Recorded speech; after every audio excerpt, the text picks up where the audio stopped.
everyone, it's Sandra from Mileage Tracker, and today is the start of our series of videos on the misses of mileage. And today we'd like to introduce you to misperceptions. But before we do that, I'm going to say if you'd like to keep up to date on the videos coming out by us, then can you hit that subscribe button? And after hearing today's video, if you like it, give us a thumbs up, and of course we're always happy to hear your comments. So let's get started, and let me introduce you to misperception.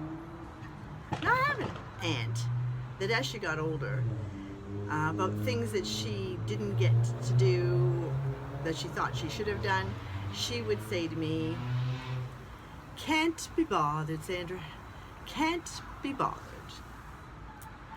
And I hear her voice anytime I meet someone who tells me that they don't keep up with their mileage records and go after their mileage deduction because they can't be bothered. Now most of us, I think, realize that my aunt only meant that about small things, like I couldn't be bothered doing my hair today, or I couldn't be bothered cutting the grass today, or folding the laundry. And I realized that it had to do with our perception of the value or penalty associated with it. I mean, if you didn't cut your grass today, no big deal, really. Now, if you didn't cut your grass for the entire year, well, that might cause a problem, and you'd probably have the city show up and impose a fine on you.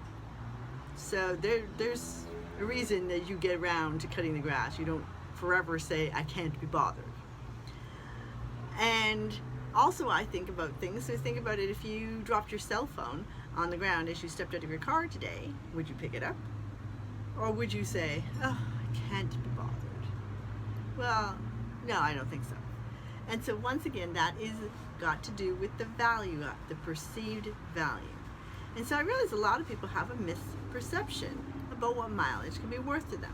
And as I started to ask people who told me this, they would say, "Oh yes, mileage is what I think it's worth to me, probably a couple $100s a year." And so they weren't even close, because the average business person in the US will pocket $1,500 to $2,500 a year, and in Canada that's $2,500 to $4,000. So that's some significant money. And that's the kind of money that in this pandemic year, for some of us, that could mean, replacing some of the income we lost when we were off for a couple of weeks, helping us catch up on that extra mortgage payment, maybe paying for the food for a month, or maybe just giving us a little extra that for next year when things start opening more and we have a little more freedom to do things, we could maybe take a couple of days off and do something fun. So don't be misperception, and instead go after your mileage money.